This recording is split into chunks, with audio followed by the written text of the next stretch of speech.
오늘은 그 말씀의 제목을 행복한 일꾼이라 이렇게 했습니다. 한번 따라하실까요? 행복한 일꾼.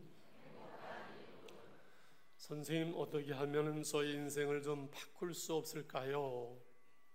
삶이 답답하고 힘들어하던 한 사람이 당대 그 대문호로 존경받던 톨스토이에게 질문했습니다.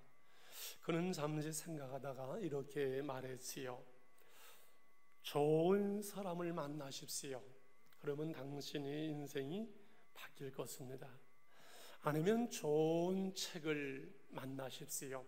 그러면은 당신의 인생은 변화될 수 있습니다.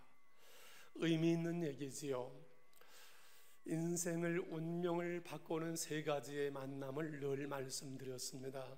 사람과의 만남, 좋은 책과의 만남, 그리고 훈련과의 만남이 우리의 자녀들의 인생을, 우리의 삶을 바꿀 수 있다는 것이지요. 그런 면에서 우리 그리스도인들은 참 행복한 사람들이다, 그런 생각을 해봤습니다. 우리는 좋은 사람과의 만남에서 예수님만큼 좋은 분이, 위대한 분이 세상에 어디 있습니까? 좋은 책과의 만남을 말할 때 여러분, 성경만큼 놀라운 책이 이 세상에 어디 있겠습니까? 좋은 그 훈련과의 만남, 교회 속에 여러분 좋은 그 훈련 프로그램들이 얼마나 많이 있습니까? 우리는 참 행복한 사람들이지요. 그런데도 오늘 우리가 살아가면서 우리의 삶의 현실에는 늘 갈등이 있을 수가 있지요. 늘 우리가 감사하고 늘 만족하고 행복한 것만은 아닌 것 같아요. 이렇게 해서는 안 되는데 어떻게 좀 더 나은 삶을 살 수 없을까?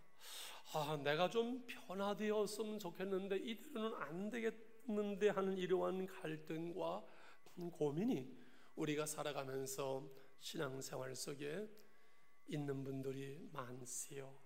오늘 이 문제에 대한 해답이 우리가 나눌 말씀이고 오늘 본문의 말씀입니다. 예수님이 중점적으로 행하신 이 세 가지의 사역이 오늘 우리를 변화시키고 인간을 복되게 하고 오늘 우리가 감당해야 될 일들이고 교회가 존재하는 이유인 줄 믿습니다. 우리 35절 말씀, 예수님이 하신 이 3대 사역을 한 번만 더 다 하는 거지만 읽겠습니다. 시작.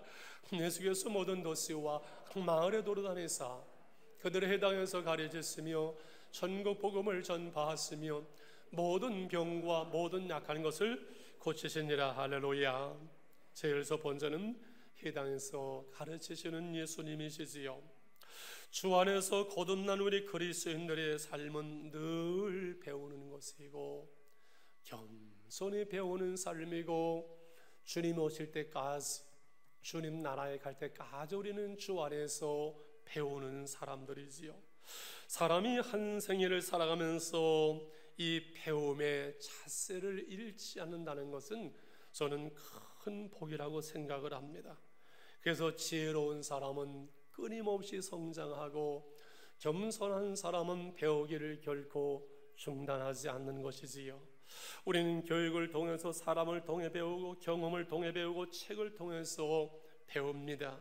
그러나 가장 큰 것은 기도와 말씀으로 주님을 배우고 주님을 통해서 배우는 것이지요.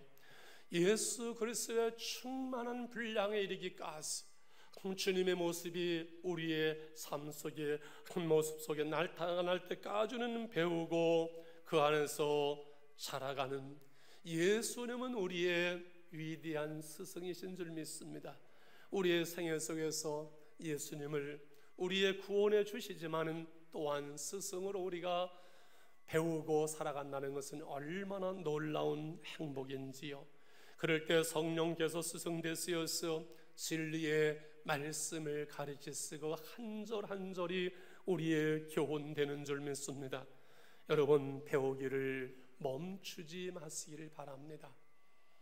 배우는 것이 끝나면은 우리의 인생의 성장은 멈추는 것이지요. 물론 우리가 다 온전하지 못합니다. 지금도 온전하지 못합니다. 그러나 배우기를 멈추지 않는 한 우리는 작년보다는 금년보다는 내년이 좀 더 나은 삶의 모습을 가지고 살아가게 될 것입니다. 물론 교회는 학교가 아닙니다. 그러나 학교에서 배울 수 없는 진리를 배우는 것이고 신앙을 배우는 것이고 하나님을 배우는 것이고 우리는 인격을 주님을 배우는 것이지요. 요즘은 사회에서도 평생 교육원 제도가 도입이 돼서 평생을 졸업한 사람들도 어른들도 배우는 시스템이 너무 잘 되어 있습니다. 60 넘은 대하고 70 넘은 대한분들이 취미생활을 하게 되고 악기를 배우게 되고 우리 장로님들처럼 영어도 배우고 중국어도 배우고 끊임없이 이렇게 배워가는 거지요. 그래서 여러분 가만히 보세요. 오랜만에 만난 동상이나 믿지 않는 이들을 이렇게 오래간만에 만나서 보면 훤히 그 속이 들여다 보여요.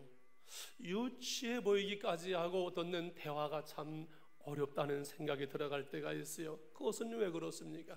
우리는 늘 교회 속에서 말씀으로 늘 하나님의 은혜 가운데 끊임없이 배워왔고 끊임없이 성장해 가기 때문에 그렇습니다.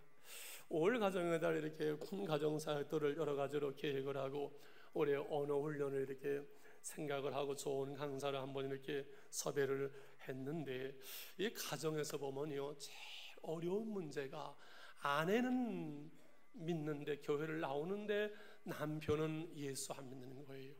교회를 안 나오는 거예요. 이것이 몇 년만 계속되면요 그 아내가 남편을 훤히 들여다보게 돼요. 참 유치하다 이렇게 판단이 되어서요. 아내는 끊임없이 성장하는데 남편은 성장을 못하기 때문에 대화가 될 수가 없는 거예요. 이게 참 이걸 어떻게 할 거예요? 전도해야 됩니다. 같이 신앙생활해야 되고 같이 들어야 되고 부부가 같이 성장하고 같이 변화되어야 되지 한쪽에서만 성장하고 한쪽은 변화되지 않으면요 부부 생활이 가정이 어려워지게 됩니다. 우리 교회도 교육부서와 더불어 많은 교육기관들이 있습니다. 훈련 프로그램들이 있습니다. 배우거나 아니면 가르치라고 늘 구호를 합니다. 우리가 가르쳐보지 않은 것은 아직 내 것으로 온전히 배운 것이 될 수 없기 때문입니다. 특별히 조심하고 이제 다시 이렇게 배우며 프로그램들이 오늘서부터 오픈되면 당부하고 싶은 것은 교회 교육은 주님을 배우고 신앙을 배우고 인격을 배우고 삶을 변화시켜가는 것이지 지식을 배우거나 가르치는 것이 아닙니다. 여러분 성경을 지식으로 배우고 머리를 채우려고 하지 마십시오. 삶의 변화는 가슴이 채워지고 가슴이 변화되는 데서 일어나는 것이지요. 그래서 늘 큐티와 그 말씀으로 기도함으로 그 배움의 자리에서 우리의 심령의 변화가 일어나야지 이것이 없이 성경을 지식적으로 하나님에 대해서 지식적으로 배우게 되면은 오히려 나중에는 아무 쪽에 쓸 수 없는 사람이 될 수가 있습니다. 배움이 있는 곳에는 소망이 있고 주님이 함께하고 우리 기독교회가 한국교회가 100년 만에 오늘의 성장을 이룬 것은 여러 가지 원인이 있겠으면 그 중에 지금 없어진 것 정말 소중한 것이 하나 있었습니다. 그것은 옛날에 예배 전에나 예배 끝난 다음에 장로님들을 통해서나 교육자를 통해서 반드시 우리 작년부터 공부가 있었습니다. 우리 주장로님, 우리 장로님 때 있었지요. 그게 언제부터인가 없어졌어요. 지금 주일학교 중고등부에서는 예배가 끝나면은 다시 분반으로 모여서 공부를 합니다. 이 말씀을 준비하면서 야, 이 한국 교회가 우리 교회가 이거를 다시 했으면 좋지 않을까. 룸이 참 많잖아요. 여러분 예배 1시간 가지고 20분 설교를 가지고 믿음이 성장하기는 어려워요. 이 시대를 이길 수 있는 신앙의 훈련으로 믿음이 성장하는 것도 불가능해. 반드시 배워야만 합니다. 오늘날 우리나라가 이만큼 살 수 있는 것도 자원도 없고 나라도 똥땡 조그만데 살 수 있는 것 중에 하나가 옛날 우리의 부모님들이 당신들은 못 입고 못 입어도 소 팔고 논 팔아서 우리들을 공부시킨 것, 자녀와 후손들을 공부시킨 이것이 오늘 한국의 부유함이 있는 줄 믿습니다. 그래서 배우고 가르치는 것에 행복한 일꾼들이 세워지고 행복한 일꾼들로 살아갈 수 있는 것은 주님께서 하신 방법이고 주님께서 우리에게 당부하시고 명령하신 것이기 때문에 그렇습니다.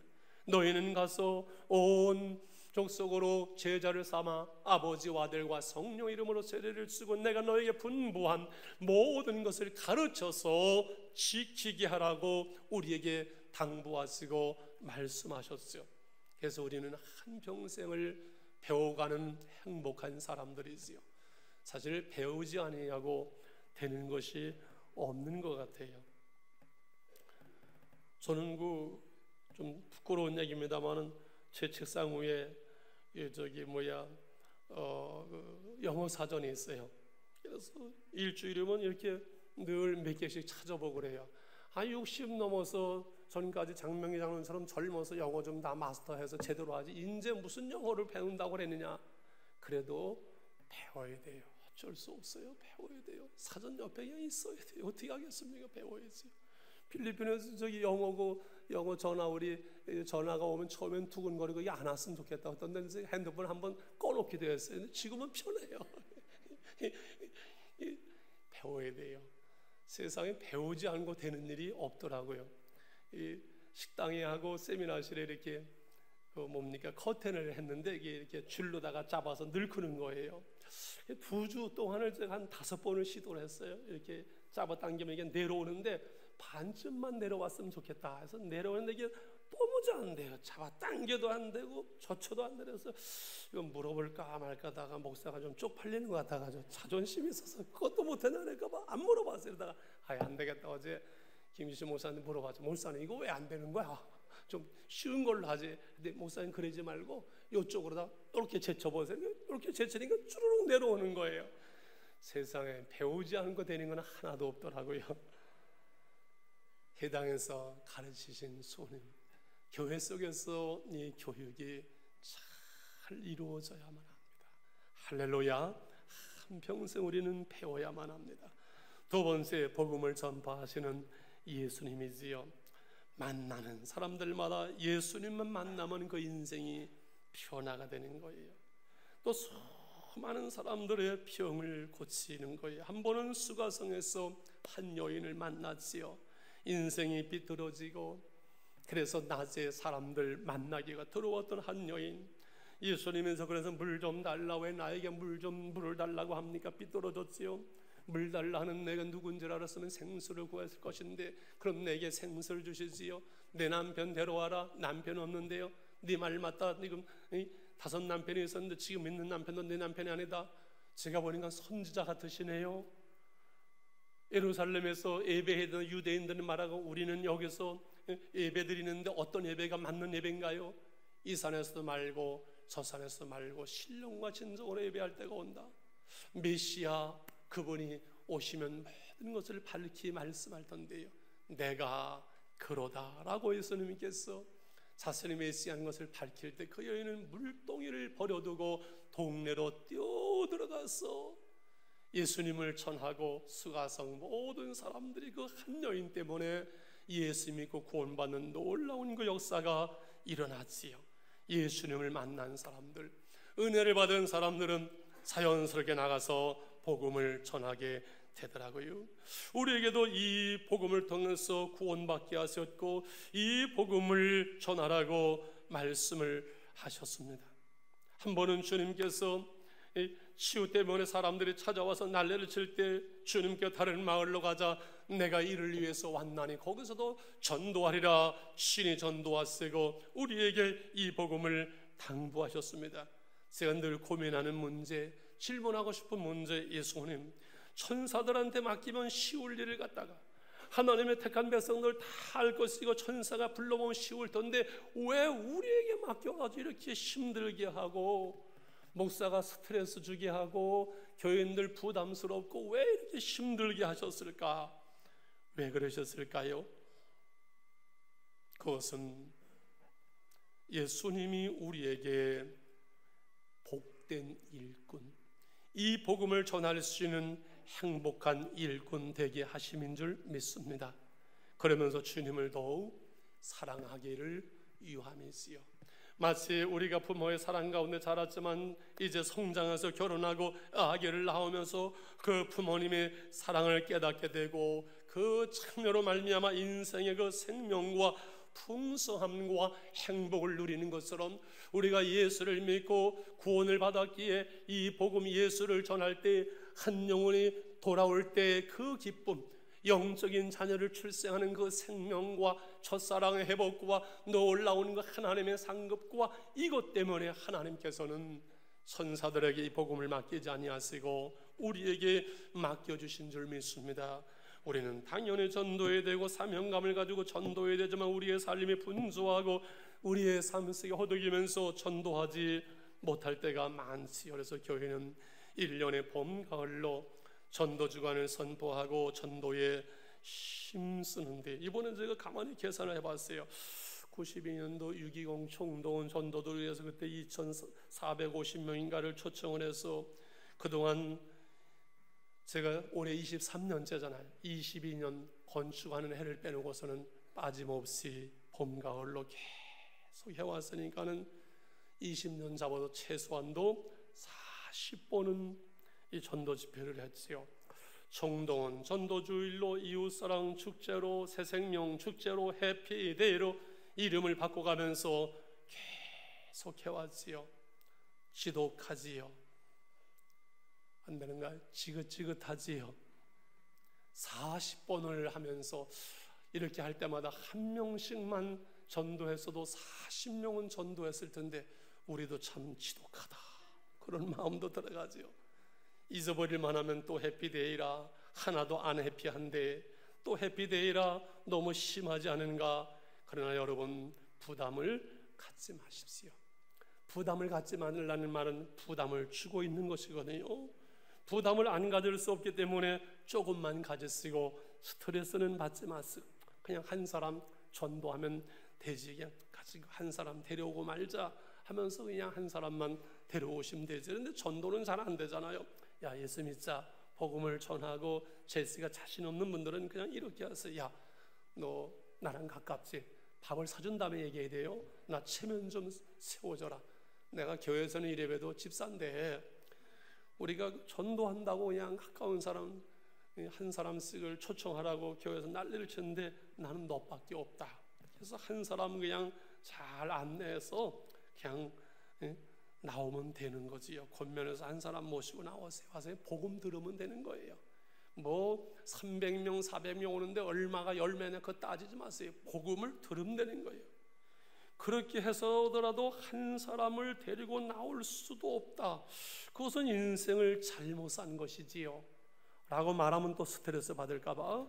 문제는 주위에 다 믿는 사람들 뿐이고 전도할 만한 사람이 없죠. 그래도 만나는 사람들 중에서 찾아보고 부탁하는 거지요. 가능하지요. 그런데 한 가지 부탁합니다. 남의 교회는 데려오지 말고 특별히 품맞이 전도는 하지 마세요. 요즘 서울 장안에 그런 사람들이 있대. 품맞이 전도. 야, 너네 들볶는다면서 내가 한번 가줄게. 이번에 4월 입사 우리인데 너도 한번 와줘 하면서 건 사람들이 왔다 간다 한대요. 내가 다 알아요. 우리 교인도 딴 데 가서 모자 쓰고 그 사진에 다 나온 것도 봤어요. 그래도 내가 얘기도 안 했어요. 그러지 말고 이 양심이 뜨끈뜨끈해서 어떻게 예배 드리면서 그 사람 데리고 올라가서 점심 먹겠어요?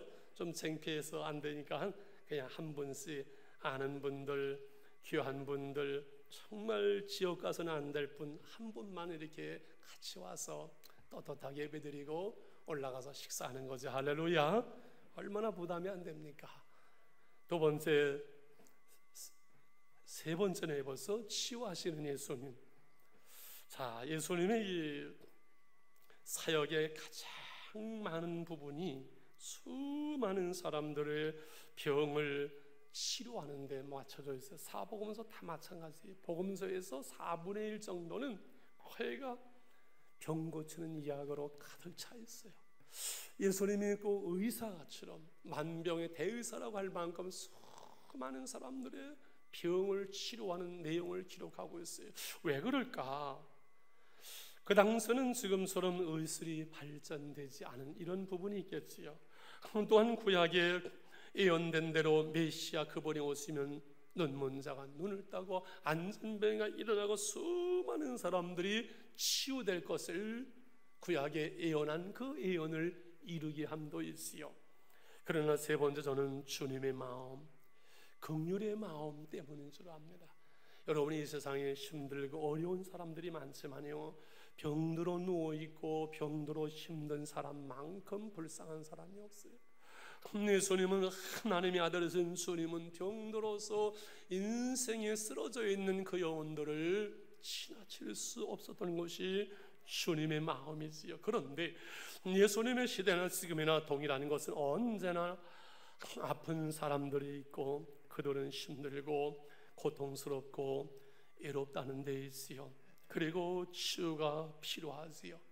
언젠가 말씀드린 지금은 웰빙 시대에서 힐링 시대로 넘어와 있습니다. 왜 그토록 힐링을 말하는가?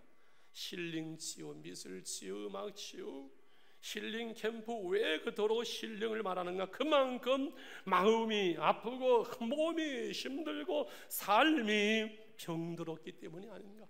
옛날보다 우리 어릴 때 살기는 몇 배 좋아졌는데 이 시대에 수많은 사람들이 마음이 병들고 몸이 힘들고 삶이 병들어졌어요. 우리 모두는 다 몸과 마음이 완전한 사람이 없어요. 몸의 어느 한 부분, 약한 부분들이 다 있고 마음의 어느 한 부분, 다 아픈 부분이 있고 힘든 부분이 있어요. 우리는 주님의 치유가 필요한 사람들인 줄 믿습니다. 목회자인 저는 건강해 보이지요. 하나님 참 건강을 주셨어요. 이상하게 옛날에는 그 산보 예배 드리고 한 번 더 설교하고 그러면은 저녁에 제가 몸이 무리가 돼서 이렇게 잠이 하나 쩔쩔은, 지금 뭐 그런 거 일체 없어서 건강을 주셨어요. 때로는 뭐 감기도 들 때도 지금 코가 막힙니다만은, 때로는 무거운 대로 허리가 휘청해가지고 일주일쯤 그럴 때도 좀 빌빌거릴 때도 있습니다만은, 마음은 늘 평안이 있고 은혜가 있고, 그래서 목사님은 속사람도 강건하고 뭐 시험되거나 이렇게 없겠지 그렇게 생각되어지지요. 근데 저는 스스로 낙심하고 스스로 상처받을 때가 있어요. 그래서 늘 보면 주님의 치유와 회복의 제안에서 일어날 때가 참 많아요. 23일 다음 주 화요일 날 목회자 그 세미나를 이렇게 한다고 광고도 나가고 국민일보에도 나왔는데, 그 다음 목회자 선교를 하고 있는데 거기서 요청을 해서 우리 교회를 이렇게 오픈을 요청하고 허락을 해놓고서는 제가 마음속에 이 목회를 너무 제가 준비 안 된 상태에서 해오면서 시행착오를 참 많이 겪어왔어요. 그래서 이 목회에 대한 어떤 목마름이 있고 목회에 대해서 나누고 싶은 마음이 있어요. 목회자 만나면 몇 시간씩 목회에 대해서 얘기를 해도 저는 늘 즐겁고 지치를 않아요. 근데 한 주간 이것을 결정하고 막 갈등이 생겨서 해피데이도 있고 또 교회 안에 정말 힘들고 어려운 일들이 생겨가지고, 내 목회가 이렇게 힘들고 내가 목회에 쩔쩔매는데 무슨 목회자 세미나는 갈등하고 고민을 하면서 이거를 다시 포기를 해야 되는가 하면서 몇 가지 제가 여백을 남겨놨어요. 하나는 제가 광고하거나 일체 말하지 않고도 신문 광고비를 누가 대주는 사람이 있거나 이렇게 하면 몇 가지 여백을 했는데, 신문 광고비를 내가지고선 신문 광고를 했어요. 하나님의 제 마음을 아시는지 몇 가지로 위로와 치유를 주시는데, 금요일 새벽에 기도하는데 제 안에 평안함과 회복이 넘치게 하세요. 오후에 집사람이 무슨 얘기를 하면서, 근데 목사님 저한테 그런 얘기를 해요. 몇 분들이 그 전에 타계에서 온 분들이 교회 와서 위로를 받고 몇 달 동안은 이렇게 올 때마다 말씀을 들으면서 눈물로 예배를 드리고 그 치유와 회복에 다 이런 그 얘기를 하는 거예요. 그럴 때 제가 눈물이 픽 돌면서 하나님 감사해요. 알겠어요. 하겠습니다. 하나님의 제 마음을 만지시면서 위로와 치유를 주면서 용기를 제 안에 주는 것을 느꼈습니다. 사랑하는 성도 여러분, 제가 왜 이 말씀을 드립니까? 목사가 이렇게 힘들 때가 있고 넘어질 때가 있고 상처받을 때가 있는데, 그래서 하나님의 치유와 하나님의 회복이 제 안에 필요한데, 여러분 한 분 한 분의 삶이 얼마나 이거 힘들까. 목사야 이 목회 교회라는 이 울타리 안에 있어서 사실 보호받잖아요. 우리 교우들은 살벌한 삶의 현장에서 피바람 몰아치는 삶의 자리에서 생존 경쟁 속에서 얼마나 힘들고 어렵고 말 못할 일들이 얼마나 많이 닥쳐올까, 그 생각을 늘 해봅니다. 토요일에 문제가 이 자리에 앉아서 2층에 앉아서 하나님, 내일도 우리 교우들이 이 자리에 옵니다. 여기 앉아서 예배를 듣습니다. 그리고 말씀을 듣습니다. 하나님, 이 말씀 가지고 어떻게 저를 위로할 수가 있으며 무엇으로 치료할 수가 있습니까? 하나님 어떻게 하시렵니까? 그 기도를 제가 늘 토요일이만 합니다. 그래서 주님은 말씀으로 성령으로 우리에게 오셔서 만져주시고 위로하시고 치유하는 분인 줄 믿습니다. 애통하는 자는 복이 있나니 저가 하나님의 위로를 받을 것이며로 말씀한 것처럼 우리는 하나님의 위로를 받는 사람들, 하나님, 우리가 예배할 때, 찬송할 때, 기도할 때, 말씀을 들을 때 주의 영으로 이 모양 저 모양으로 우리를 만져주시고 위로하시고 치유하시고, 때론 다른 사람들을 통해서 위로하시며 치유하시고, 그래서 우리는 하나님의 치유를 경험하는 사람들, 하나님의 그 위로를 받는 행복한 사람들인 줄 믿습니다. 할렐루야. 여기서 저는 이런 질문을 하나님께 드리고 싶어요. 하나님, 그냥 하나님이 힘들게 치유하고 회복할 필요 없이 상처 없게 힘들지 않게 좀 평탄한 길로 인도하시면 좋지 않을까요? 좀 하나님 믿는 사람들 좀 팍팍 밀어주시고 응답도 좀 빨리빨리 주시고 그렇게 하시면 정말 좋을 텐데, 왜 이렇게 힘들게 어렵게 이 믿음의 길을 하나님 걸어가게 하시는 겁니까? 왜 그럴까요? 예수님이 좁은 문 좁은 길이라고 해석이 되면 그럴까요? 그것은 우리가 걸어가는 이 길이 광야의 길이기 때문에 그런 줄 믿습니다. 이 땅은 우리에게 있어서는 아직은 본향에 돌아오지 않는 나그네 길이요, 우리는 이스라엘 백성들이 걸어갔던 그 광야의 길을 걸어갑니다. 비바람이 몰아칩니다. 전갈의 위험이 있습니다. 때로는 목마름이 있습니다. 애로움이 있습니다. 그래서 주님은 낮에는 구름 기둥으로 밤에는 불 기둥으로 인도하시고, 때를 따라 푸른 저장 쉴만한 물가로 우리를 인도하시는 줄 압니다. 저는 우리 교회가 늘 푸른 저장 쉴만한 물가가 되었으면 좋겠습니다. 그러나 사망의 음침한 골짜기를 지날 때가 있다는 말씀입니다. 이때도 우리가 두려워하지 않는 것은 주께서 우리와 함께 하심이라고 다윗을 통해서 고백했습니다만, 그것은 다윗이에요.